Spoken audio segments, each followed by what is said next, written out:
El nombre de logía se deriva de la palabra griega logos, que tiene a hacernos una idea del objeto de estudio de la lógica. Todos los seres humanos hacemos uso de la lógica, cuando pensamos aun cuando no somos conscientes de ello. Esta es una característica consustancial al pensamiento.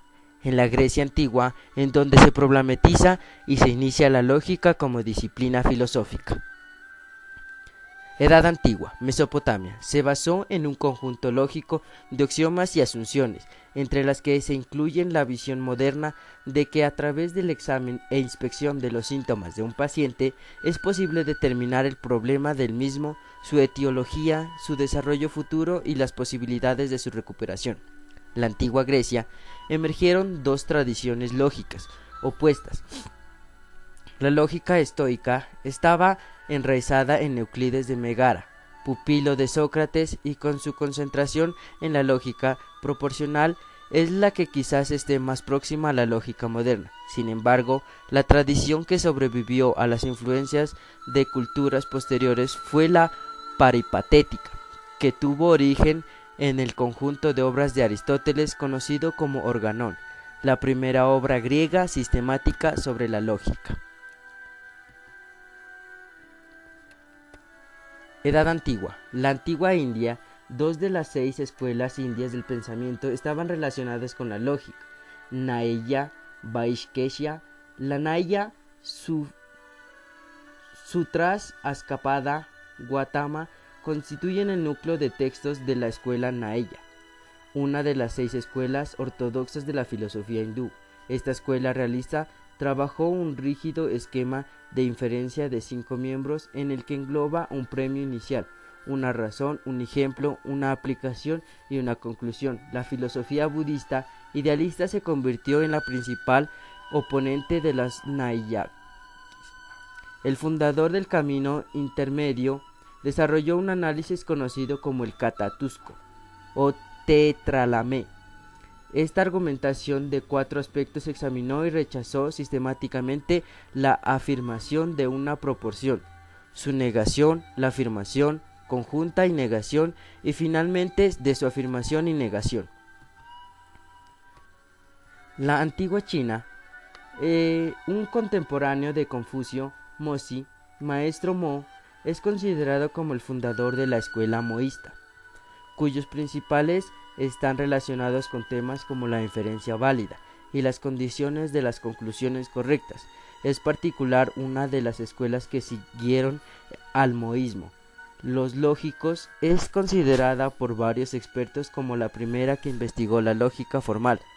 Desafortunadamente, debido a la rígida normativa legal durante la dinastía, esa línea de investigación desapareció de China hasta la introducción filosófica. La Edad Media, la lógica árabe, además de comentar a Aristóteles, sistematizarlo, leerlo y criticarlo, los filósofos islámicos también desarrollan su propia concepción de la lógica. En primer lugar, estaba muy arraigada a otras concepciones epistemológicas, metafísicas y de la filosofía del lenguaje. Tanto es así que los filósofos islámicos se vieron profundamente interesados en el estudio. En segundo lugar, consideraron el silogismo como una forma de argumentación a la que todas las demás podían ser reducidas, siempre que fueran racionales. De este modo, la lógica giraría en torno a esta forma de argumento. Merece la pena destacar los aportes de Avicena, quien introdujo el silogismo hipotético y a la lógica inductiva, proponiendo un sistema sustitutivo de la lógica de Aristóteles. La Edad Moderna, la lógica, según Hegel, es la exposición del espíritu absoluto, en la que expone el camino único, infinito o atemporal de Dios, en una primera etapa en el puro concepto, el cual posteriormente se encarga, se extraña, se aliena, se enajena en toda la naturaleza, la historia y el mundo del hombre, siendo esto no más que parte de la fenomenología del espíritu que se despliega y en todo lo abarca. De ahí sale la lógica dialéctica en Marx, Engels y el marxismo. Posterior parte de la idea de la totalidad como categoría básica en la cual intenta del desarrollo en la contradicción en la cual se presenta una afirmación que es negada y en su negación esta vez es nuevamente negada para llegar a una oportunidad superior, realizando cambios para acumulación que presentan los saltos dialécticos que pasan de lo cualitativo a lo cuantitativo. Es un movimiento de categorías permanente en la cual se cumplen simultáneamente todos los principios dialécticos de Marx. Edad contemporánea.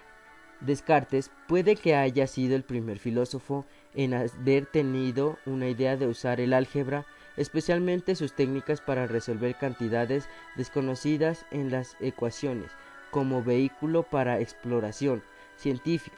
La idea de un cálculo de razonamiento fue también cultivada por Gottfried Wilhelm Leibniz. Fue el primero en formular la noción de un sistema de lógica matemática aplicable de la forma generalizada. Sin embargo, los documentos relevantes al respecto no fueron publicados hasta 1908 y muchos de ellos siguen sin estar publicados, y la actualidad comprensión del poder de los descubrimientos de Leibniz no empezó a desarrollarse hasta los años 80.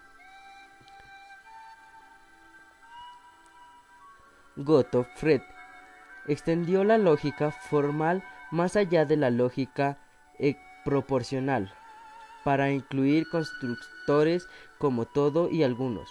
Mostró cómo introducir variables y cuantificadores para relevar la estructura lógica de las oraciones que podría estar ocultas tras su estructura gramatical. Por ejemplo, todos los seres humanos somos mortales. Se convierte en toda cosa es tal que si es un ser humano entonces es mortal.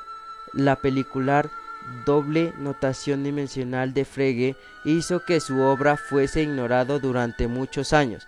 Es un magistral artículo de 1885, leído por Peano, Ernst y otros. Charles Peirce introdujo el terminológica de segundo orden, proporcionado la mayor parte de la lógica notación, incluyendo los símbolos prefijados para la cuantificación universal y la existencial.